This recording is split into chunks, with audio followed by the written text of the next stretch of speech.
It's gonna be good, it's gonna be great, it's gonna be better, I can't wait.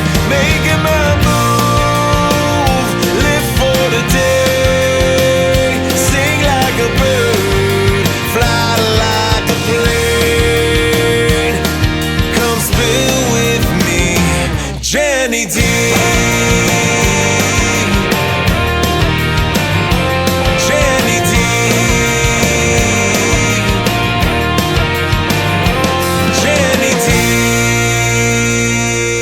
Beautiful people, thank you for joining me with another episode of Spill With Me, Jenny D podcast. I am so excited to have my guest here, but before I introduce her, I would like to thank my Spotlight supporters for April. I have Wijdan. She is the owner of Aladdin's in McMurray. She also owns Eadie's Marketing Catering downtown. So thank you, and she will be spotlighted this month. I also have Dion Malish, and she is from the Reality One Group Gold Standard. So thank you so much to both of you for being my Spotlight supporter for April. And I am just so delighted and excited to have my guest today. So I have today Mandi Pryor. Ooh, she makes it sound so fancy. I know, it sounds like your famous name, like Mandi Pryor's here today, everybody. Mandi Pryor has so many facets of her life, and we've known each other for since I started my podcast. Yeah, it's been a long time. It's been a while. How long has your podcast been? I'm going on my fifth year this year. So at least 5 years. Yes. Wow. I know. So we met, and I think you were already. She's the executive director of the Southwest Regional Chamber of Commerce. Very nice. It's a mouthful. I tried to do the acronym there forever. The SWR. Nobody, everybody just goes, it's Mandi's chamber. They can't get it. It's a mouthful. It's too hard to say. Yeah. Why do they have to put so many words in there? I don't know. But Mandi, so a couple years ago, Mandi had me on she had a podcast. What was it called? The SWPA Business Podcast. Okay. You was and that's through the chamber as well. Okay. Yeah. And you were talking to business people about business owners, members of the chamber, so it didn't really matter what they were doing. It was just we wanted to get an idea of what's out there. Right. No matter whether you are a fantastically famous podcaster right. to a financial advisor, anything like that. Talk to my people again. Yeah. But we had so much fun. We actually went off the chart because we started talking about our favorite movies in the 80s. But today, I want it to be all about you, Mandi, because Mandi does so much for the community, so much for everyone else. And I was like, you know what? And I've been meaning to have her on. And then when I found out, because I was going to do women in business for April, or women in sports, but I'm like, you know what? This year I'm doing women's voices, be seen, be heard. So I'm just going to keep the momentum going. Well, it's Women's History Month. It is, yeah. And we're taping this in March, but this will be featured in April. So it'll be history by then. Yeah, it'll be history. That's going to be our claim to fame. This will be history in April. It'll be history. But I feel like that, you do so much, and I want you to tell the listeners and viewers, who you are, where did you grow up? Are you a Pittsburgh native? Kind of give us a little background about you. Oh, so fun. So let's go way back. Oh, geez. I was actually born in Kansas. So Overland Park, Kansas. I almost said Roland, but that was later. Overland Park, Kansas. Came here very young, still a baby. So I have no recollection of, that time there. However, I visited that in Missouri quite frequently growing up. Yes. Pittsburgh native, grew up in Aspinwall Borough, and that's near the zoo for those of you who don't know. Oh yeah, that's and it's a cute little town. It was very you knew your neighbors, you rode your bikes, you knew everybody's business. I still know everybody's business in that town. But very little town, and I was always big, as you mentioned, sports, always big into sports. And what did you do in high school? Oh my gosh. Well, I did every sport at some point, I think, in my life. If there was a sport to put me in. Started out in ballet, and then I found that to be too boring. I saw a gymnast, so I started gymnastics. Afraid of heights. I am too. And then the movie The Cutting Edge came out. I love that. I still watch And I that. was like, it was just on because of the Olympics. I know. Oh, me and the Olympics. I love it. I'm a figure skating judge. But, so the movie The Cutting Edge came out. Yeah. And I was hooked. I was like, I'm going to be a figure skater. My cousin was a gymnast, so that's kind of followed in her footsteps. And I was like, no, this is it. Let's pick the most expensive sport for my mom, my single mother. And so I started in rollerblades in my driveway, learning how to skate. Oh, So how old were you when you were Oh doing my this? gosh, 7? No way. I think 7 years old. So nonstop, got on the ice, loved it. It was like, this is my jam. Oh my gosh. Very quickly accelerated through all of the skating, like a little too fast. Like I was in jumping and spinning and all of that. And this is like in middle school at this point. And this was the years of Nancy Kerrigan and the that's Tanya who I was Harding trying to come up with. and Oksana Bayul and Christy Yamaguchi. So it was a really good time period to be in figure skating. It was big then. Yes. It was a little bigger again this year, I think. Yeah, it's a way to come back. Yeah, but I'm going to shout this out. This is the first time I've told anyone this story. This is exclusive. If you've watched The Cutting Edge, the story is that the main character, Kate, gets paired up with a hockey player. They fall in love. It's a wonderful story, and they win the Olympics. So I started figure skating, and this is in Harmerville, which is now Harmer, PA. Yes. And I did public skate sessions because, you know, financially we couldn't afford like the private ice time back then. Yeah. And so, yeah, there was a hockey player, 6th grade, and his name was Randy. And Randy, Mandy. Hi, Randy, if you're out there. He's probably still out there.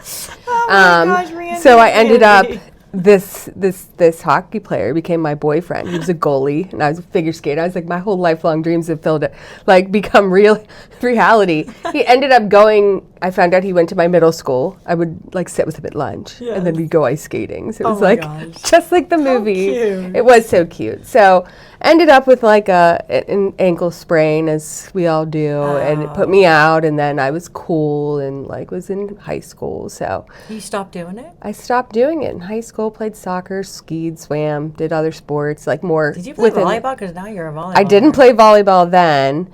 I started that like 24 years old. I moved to Florida after college.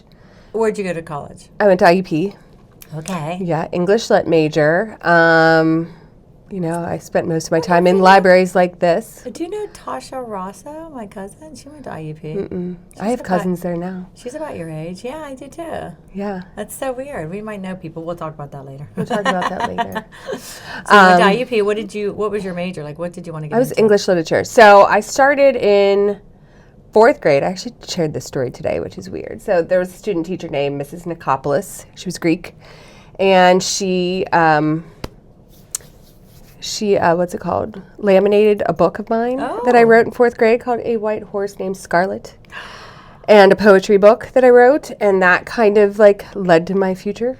So I started taking all the writing workshops. I was always the youngest kid. They're like, she's like in 4th grade. And I'm like, I'm going to be with the 8th graders doing like, I wrote a lot of poetry and books and stuff like that. I didn't know this. So I did that from a young age. Wanted to be a creative writer, wanted to write books. And then as I got into my high school years, wanted to write for like I was big into YM magazine and Cosmo. So I wanted to move to New York, work for one of those magazines, which is nearly impossible to get into unless you have every connection ever.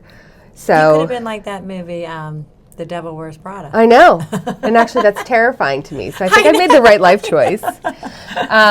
Took off after college, moved to South Florida, got an internship with New Beauty magazine, which is a plastic surgery enhancement magazine. Okay. And that's still nationwide. You can find it in your airports. And then Lux magazine, which is an architectural magazine. I feel like I've seen that. And was in the masthead, so had my name, which used to be Amanda Bridgman, which is totally different than my name now. Oh, like people would call Amanda. I'm like, who? I had to go back to Mandy. Did you go by Amanda? That's your full name. For a hot minute. I felt like I needed to be more Amanda. serious at 24. So I was like, Amanda Bridgman, thank you. Thanks for calling. Like Bridgerton? Yeah. Yeah, so, you know, my very formal maiden name. And then I had to be Mandy again. Well, I found out once I worked for a magazine, which is good, I didn't move to New York, that I didn't like working in that kind of environment where all the writing is the same. Like if you think about it, you have to have the same voice throughout the magazine, and that is not me. No. I am a very vivacious She's person. original, girl. I'm Like, no, original. uh-uh. I can't conform to No. those standards. Me too. So I know. I was the same way. tripped and fell into the film print commercial. I'm like, literally, because she's been falling a lot. I have been following. This is my concussion hat. Third concussion of the year. Oh, Jesus. Tripped and fell into film, print, TV, commercial industry. Was a location scout and manager while I lived in Florida for the majority of the time I was there. So Okay. I worked with Marlins baseball and Lily Pulitzer, and I was in Cher's house. I was in Billy Joel's house. I did all this fantastic stuff. What? I was given the keys to like Samari Roll from the Ravens mansion. And it was like, here's the keys. Hello. Please make sure everything's like back in place after you leave today. So I'd get the caterers and I'd be like, you're here, and the actors or whoever was like in the commercials and put them here, and then You were like an event Fight the- coordinator or something? I was a location scout. So it's kind of like event planning. It's logistics. So it's logistics and making sure that the crew and the homeowner, you just want to keep them apart as much as possible. Oh, because the wow. homeowners can be like, oh, you're moving this, oh, you're doing this. And these are like these beautiful Oh, my gosh. mansions. And the crews are like, I need to get this shot, this shot, this shot. We have Yes. 10 hours. I don't want to go in overtime. And they're huge creative directors. Right, and they spent a lot of money. And they're like on me. So I was just like the liaison, making sure everything was like, I love that. yeah, here's And the you were in your makeup 20s then? artist. I was in my 20s, so I'd wake up. I mean, it was a very hard, it's a hard industry to work in. You get there at 4, you leave your house at 4 a.m., you get there at 5. And then you're on set minimum 10 hours, always overtime. Like there isn't a day. No. So You're like, this is so it'd be for the 12-hour days, 14-hour days. Yeah. You'd get home at like 9, 10 p.m. and go to sleep and wake up at 4 and just keep doing it. And then it was like, no social. no. And then all of a sudden it'd be like a whole month where you have nothing. Like there is no set, no crew. Like they move in and out. So it's like, then you so have your this income was downtime. kinda- but were Yeah, you you have to like manage. Yeah, like more administrative work. Yeah. So, and then the summers we like would go photograph all these mansions. Like we'd walk through so that the crews from like the north could see the pictures of the homes to see what they wanted to do where. Wow. And it was like 900 degrees. So I'd be like sweating in the Florida sun. Oh, 105 degrees Florida out. this summer, no thank You're you. standing in yards like, and meanwhile you have like those battery pack cameras back then. You're Yeah, like, right. You didn't have a nice camera. And so really amazing stuff. I mean, the things I saw, the things I've done, really incredible. You know, amazing work. And then What brought you back? I was 28, and it was just time. I was like, do I want to raise a family down here? Like, what are my goals?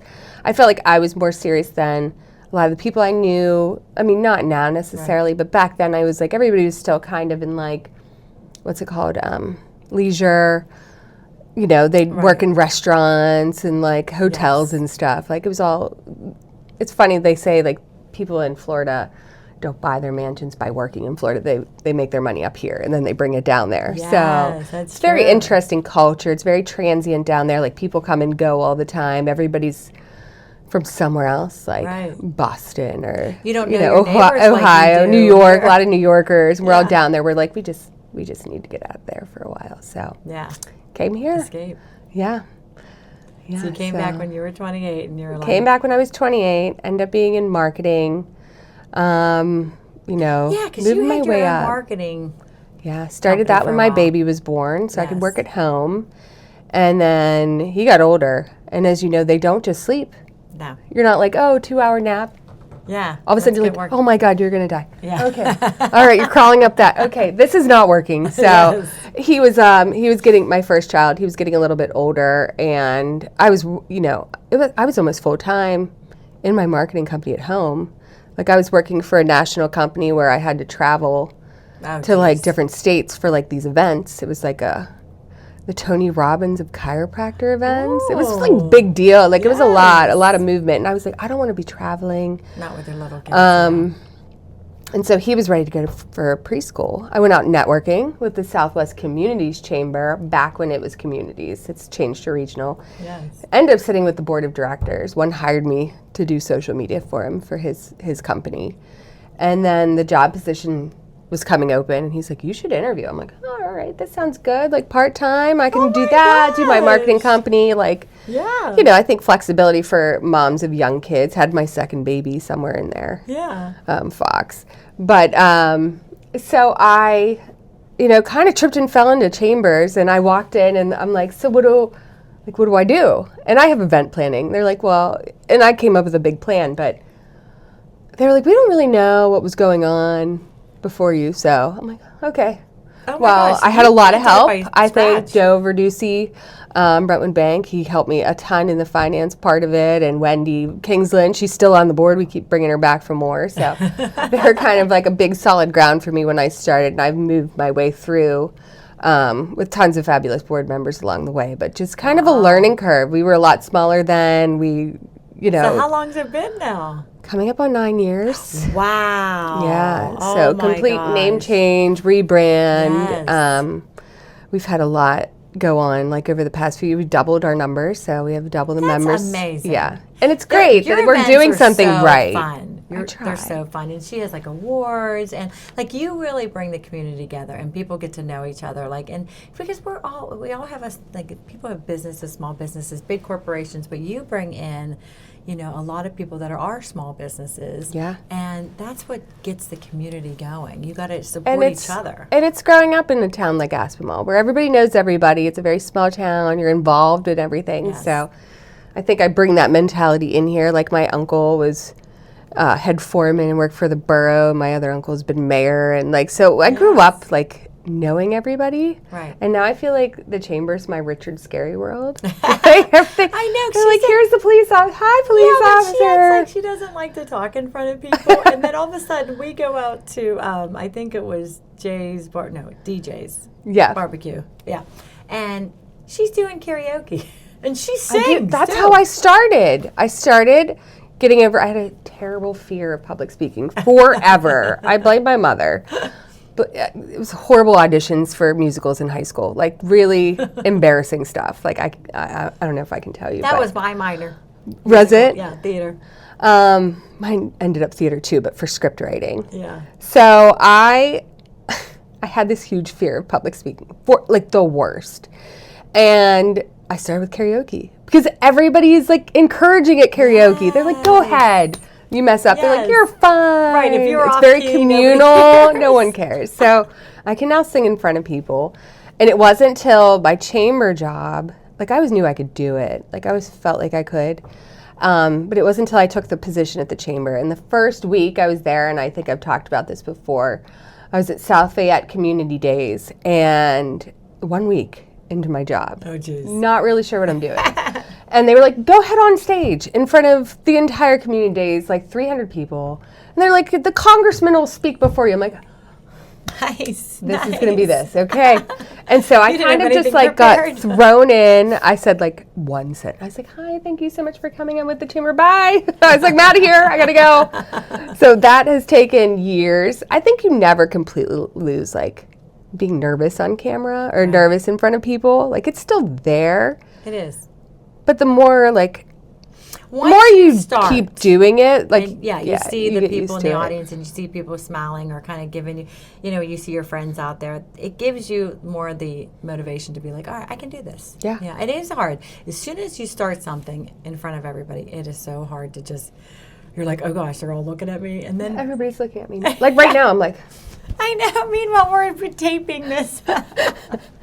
But you know what? You do such a good job. And there is just something about you. Your personality is just like invites people. It makes people feel comfortable. Because I think that like that's the other thing that like makes people different. Like we are all like trying to navigate through this world. Yeah. And you make things so much fun.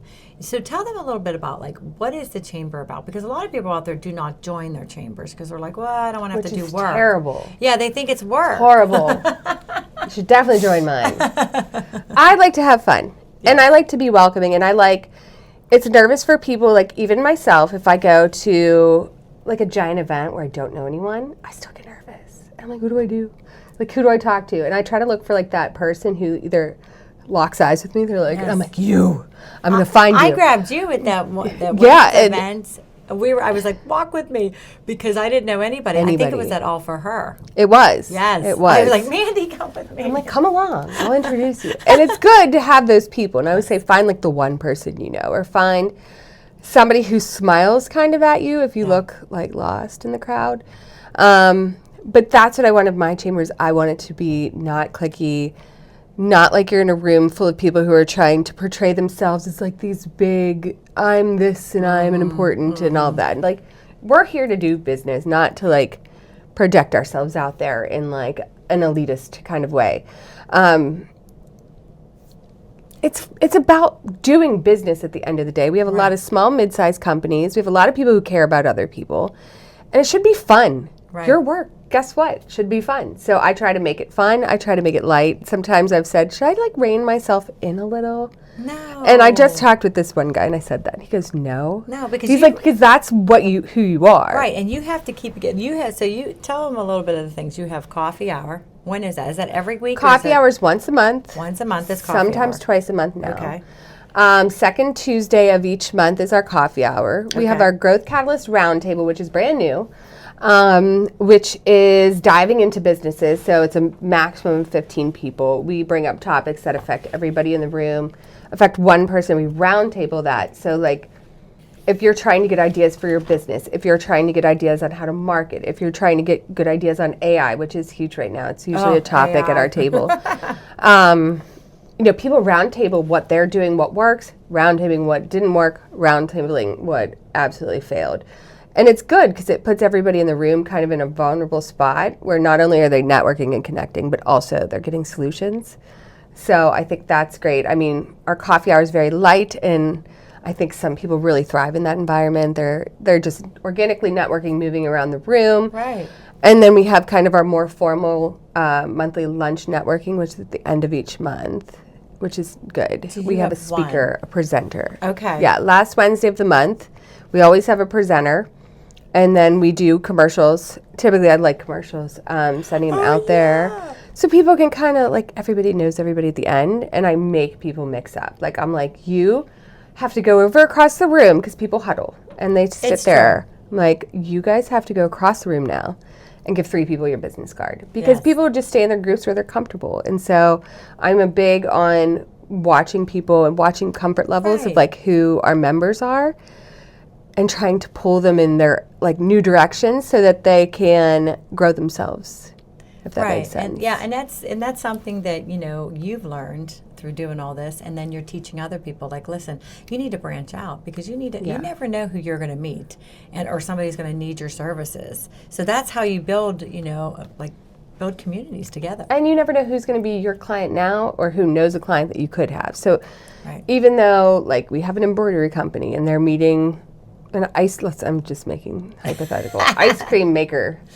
shop. Yes. They're like embroidery and ice cream, other than like obviously getting embroidered shirts for your ice cream shop. Like what else business can they do? But it's not necessarily who's doing what, it's who they know. That's the network. And that's what you have to, it's almost like how many people can I get in front of to expand my business? So then when they think ice cream, they're like, have you met the ice cream girl? Yes. Have you met the ice cream girl? Have you? And if you have a whole bunch of people who know who you are, you're going to sell some ice cream. Like, and that's what's important. You got to bring some samples too. You got to bring samples. I remember I came to, it was a lunch. And I remember we were all sitting around the table, and then I think somebody from, I forget where she was from. But Which one? I think she was an attorney, or she worked at, I think she worked at the attorney office. She was up there talking. So she Emma? was, yes. She was a presenter. Yes. And then we went around and we did like a 1 minute, we always call it the elevator speech. Yeah. Is it called an elevator? Elevator pitch, commercial. Commercial. When you say commercial. So that always gets me, because I always feel like I'm saying the same thing, but you don't know. There could be one person there that never met you before. Yeah. That is like, oh. And it is funny, because I remember when I was there were a bunch of people on the other side that I didn't know. I don't even know who I sat next to. But I didn't know a lot of people in the room that I really knew, like talked to. And they came over to me, oh my gosh, you're a podcaster, tell me about your And I actually got like a couple interviews out of that room. And there was only about, what, Amazing. 15 or, no, maybe 20, 25 of us Yeah. there. Well, you have to think of those commercials as elevator pitches as your branding. Because like this, you want this to match what's on your website, what's on your email. Right. So if your commercial is the same as that's the same, then it starts Yes. getting branded. They know your message. They know what's clear about it. They know what your business does. And you can tweak it, as you go for whatever you need. Right. But like your core message should have some branding around it to what you do. And you did that speech too, like at Posh Luncheon. And a lot of the things that Mandi said was when you walk into a room, that says your presence. Like, you walk up tall, with confidence. As I lean over. Yeah, I know. As I'm we're like- like slouching here in our seats. But yeah, when you were talking about that, I was like, you know what, Mandi, that you have, and the way you told it to me, like you made it fun. Yeah. You I wasn't coming, and at this talk, I did say, dress up just a little more. And it wasn't to say that anyone was dressed under, Right. like what they should or what their comfort levels are, or they need to go shopping. It's just if you do one extra thing, think about those days you really put forth extra energy into what you look like, you feel better. So you feel more confident, and when you walk in the room, you're like, oh, Yeah. I do feel better. I do feel more confident today. It's true. It's, you, and sometimes you don't want to go because you're like, oh my gosh, I don't want to talk. And then when you get there, you're like, oh my gosh, I'm so glad I went. I had such a wonderful time. I think that that's the biggest thing as we get older, a lot of we don't want to be as social. But I Yeah. think that when you have a business, not that you're like, oh my gosh, I have to go to the Salas Chamber today. Hey. I'm sorry. But no, when you get there, you're like, oh my gosh, I'm so glad I went because Yeah. you don't know there could be that one person that is looking for your services, Yes. right? And we try to constantly, I keep snapping. I feel like a snap thing today. I can't snap that good. You're not bad. But I try to constantly bring in new people. I'm always trying to refill that cup so that the networkers that we have, the members that we have, are always meeting new people to do business with, and it doesn't feel stale. And I think a Yes. lot of chambers, they fall into that trap where the room's the same people, the room's the same people, Right. which are catering to them, which is good, but then bring them in new people and make them get a lot, and that's what I was talking about, that huddle is now get those new people and shove them right in there with the other people. Yes. So I do some talks on networking where I'm like, people stand in a circle. I'm like, it's fine to stand with the people you know. I'm like, but open up that circle and make it into a horseshoe shape. So then people from the outside still feel like it's inviting to come into that circle, and it's not as closed off to the rest of the room. And it's like a natural behavior thing for people to stand in a circle. So I always, if you'll see me, I just kind of open up. I'm like, here's somebody new. I know. Here, you get in there too. I love it. Yeah, so it's if you're really paying attention at events to how people flow and movement, and I'm big on that, is Yes. like in keeping them CFS. to yeah, exactly. You Although have to that move was around. You have to there move wasn't around. much room to move around Yeah, at that right. one. That was pretty packed. It was pretty packed. I didn't Yeah. expect it to be that packed, but that's great for CFS Bank. Yeah. To have people there, to have people come in the door, to meet Kelly, to meet the staff, to be a part of it. That's what, and you brought a small business to do charcuterie and things like that. So that's, you're bringing so much to the table. But tell us about you also have a Christmas party. Yeah, our big holiday. That We is sold so out again fun. this year. Oh my gosh. Yeah, so I better register early. 220 attendees. It has gotten more fun. I have some themes that I like to pull out this year. I get a little theme. She's you had a contest with. Oh, Nick on the Shelf. We had a Nick on the Shelf, and then we get a costume contest, whoever does the best holiday wear. Oh, Kelly Moore. It should be a come on. celebration. I know, Kelly Moore. She And then she's always like, no. You won. There was some good competition this year, though. Yeah. We do that. We do our Excellence Awards. We are doing the golf outing, as we always do. So that's always a great event. We have a lot of fun there. Yeah. And then this year we're doing a purse bingo, because who doesn't like purses in bingo? When is that? May 8th. Right in time for Mother's Day. I know. Where's so it- come where's win it your gonna mama be? purse. And men, you can come win too. It's fun. Where is it? It's at the Heidelberg Social Hall. That is in Heidelberg, PA. Obviously, Okay. little town. You can't miss it. I can't spell Heidelberg, but that's okay. And then we also have our Impactful Women Royalty again. I think I signed up for that. When is April it? 16th. Okay, April 16th. Yes. Okay, that's coming up. Okay. So, Dearest Gentle Readers, it is a Regency-themed event, so you can dress up. You do not have to. You can just come have tea.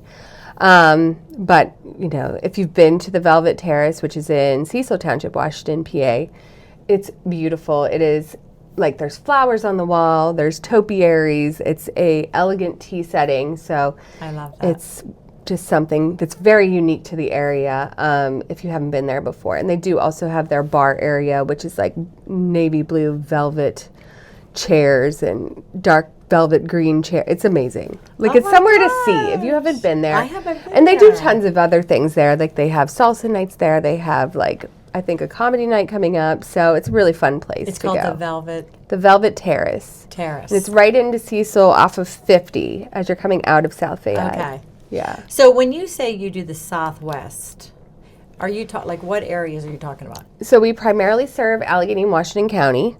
Heavier saturation for sure in Allegheny County, the South Hills area.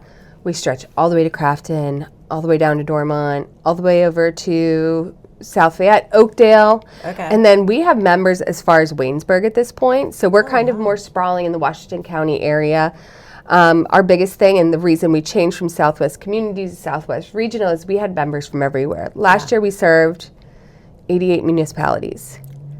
So Holy we heck. have like members from everywhere. We had a ton from Wheeling. We have some coming from the Mon Valley. Jeez. Like, they are just coming for, you know, great networking opportunities. And we love the expansion. We love how people are finding us. Yes. Because it just means more business. And Right. like, you can serve so many different companies. And so we're just happy to open up because we had people before who were like, well, I don't live in this specific, you know, Area. Can I join? I'm like, you can join from anywhere.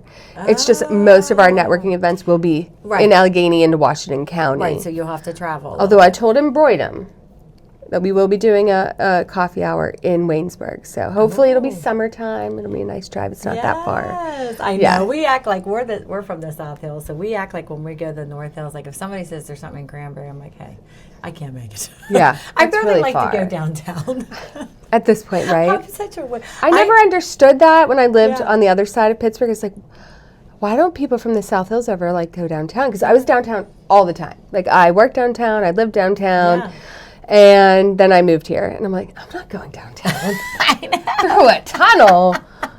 That's like the traffic. Oh, is there a baseball game? Is there a hockey game? Yeah. There's always, and then we got the NFL draft coming, so we've I got a know, lot I going know. on in Pittsburgh. And I just feel like with what you do and bringing the community together, and how do you keep up with all these events and have, you know, time for Two your small kids, boys, two small macrame, boys. gardening. Well, I described myself the other day. I was at a round table at Koza Law Group, and I just Koza, she was from Koza. yes, Well, Emma yeah, Howard. Emma. She's wonderful.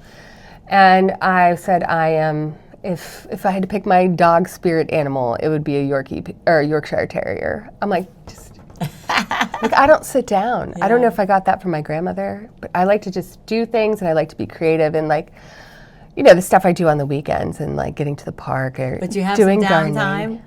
Yes, I'm Are we better done about it with now. volleyball, though? For now, till I get my clearance from my doctor. I can't. She's been playing volleyball. Now, the first time you had your concussion, that's when you tripped. Pittsburgh basement, air duct, right across the forehead, right here. And I knocked myself down. I didn't know I had a concussion for like a month. Had vertigo, had the ear thing, it was awful.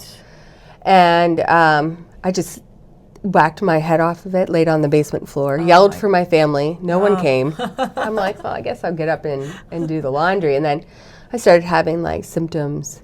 It was pretty bad. Yeah. And then I had my second concussion in my basement. You see a theme here. Yes. Stupid. Like, once you get one, you're more prone to having another one just right. because it's still healing. Oh, yeah. So I had a treadmill and the arm of it, and I was putting laundry on the treadmill. That's what I used to Like do on what my we bike. do. Like, we've done it. You've done it. I know. So I'm like putting the laundry on the treadmill, and I stood up and hit it right off that arm of the treadmill, super hard. And then volleyball. I finally get back a week ago to volleyball. 6 months I haven't played. It's my sport. Like, I love playing and I love having volleyball, fun. too. But yeah, I had 2 minutes left. I was playing amazing. Like I was playing so good too, and I was like, I'm back. I love it. I'm back. And then this girl behind me served it, and it just right in the temple, and I got a headache immediately. I started crying not because it hurt. I've gotten hit. Yeah. Here, Lamar, he's like 6'7", hit me right in the nose. Oh. I was fine then. It was because I already had this concussion, so I knew as soon as it hit me how it hit me, and that headache right away. I was like, I just got concussed again. Oh my God. It doesn't feel as bad as the first one. That first one, I don't know how I survived it. I know, but still, like, and people don't, like, you know, I know this topic isn't about concussions, but people don't do anything about it. I remember I fell on ice and I hit the back of my head. Yeah. And I was feeling weird, but I never got checked, and I never even thought about a concussion. But you know, we really have to be careful. We only have one brain, okay? I know. Mine only half works half the time anyway. It's all scrambled right now. Yeah. So I have been trying to take more downtime. That's like nearly impossible for me, as I'm just. Yeah. I like to go. I am just so excited, though, that you were able to come here and talk to the listeners and viewers. Is there anything we didn't talk about that you'd like to mention? No. I mean, I think outside of what we talked about with the events of the chamber, our chamber is not just events. Yeah. We do lots of promotions, whether it's warm leads, sending emails from member to member, hoping that they connect more in like industries that they really want to target. And then how would they get a hold of you if they're listening and they're like, I want to be a part of the Southwest? So my email, I'll just throw it out there, is Mandi, M-A-N-D-I, at swrcoc.org, so Southwest Regional Chamber of Commerce, coc.org. I can't, you say it so fast. Southwest Regional Chamber of Commerce. Southwest Regional Chamber of Commerce. Or you can call the office. Do you have a website? We do. Okay, what's that? southwestregionalchamber.org. Okay. I almost forgot. southwestregionalchamber.org, or you can call 412-221-4100. Ooh, that's easy. Easy, right? Wait, say that again. 412-221-4100. Wow, that is easy. Okay, so if anybody wants to join, or can a non-member come if they Non-members can always come. We Okay. have a non-member rate to any event, so you can come to 1, you can come to 2, you can come to 3. After a year, I'm going to give you a hard time, but like... Right, yeah, you're already we here. still like to see you, and we love the networking for our members. So either way, but yeah, we have lots of opportunities for businesses to grow, and I feel like we're really supportive. We hear that we really do what we say what we're going to do. Yes. So. And I love that. And I'll tell you what, I mean, Mandi, you are just, she is like the Energizer Bunny. And I'm just so excited that I met you, because I feel like we are kindred spirits. I feel like she's my little sister, because she's like 10 years old. That's not true. She's a baby. But every time I meet her, she always has a smile on her face. She's always in a good mood. I know we all have our, days and stuff like that, but she never, ever even portrayed, like, hey, she walked in today, I have a concussion, she had a smile on her face. I'm like, girl. Smile through the pain. I would have came today. Like, she would, like, for you to come today and just, talk to the listeners and viewers about you and what you're doing. And I love to highlight women doing so much in their lives, because I always say, a lot of women that I've met can multitask like nobody's business. Yeah. And I feel like you're one of those women, girl. You've got a family, you've got your job, and you've got, you do your activities, but you also you support other people. You go to their events and stuff like that. So it's true. I commend you, girl. Well, no, it's been a pleasure coming on here, because you're just high energy walking in the room. If Jenny D's in the room and I'm in the room, I'm like, my playmate's here. We get to have fun. We are playmates. We are. I'd sit in the sandbox with her, just saying. We would have so much fun together, because you know what? It's almost like when you meet people, and getting into what I got into with podcasting, I didn't know what to expect, but I feel like I have all these new girlfriends. Like, I'm in a sorority. I'm like, hey, girlfriend. Like, I got new girlfriends, and I feel like I know I can call Mandi, like, Mandi, I need you. Or, hey, I'm doing this event. Can you help me? Because you've got a lot of connections, and you're doing so well with everything. And I'm just so excited for you. Thank you. And it's building the community. That's what you're doing. You're sharing stories. I'm putting people together so they can make their stories. We're a team, baby. Yeah, high five. That's right. I don't want to hit you. Thank you again Thank for you being so on much. Spill with me, Jenny D. Take care. Come spill with me. Come spill with me. Come spill with me.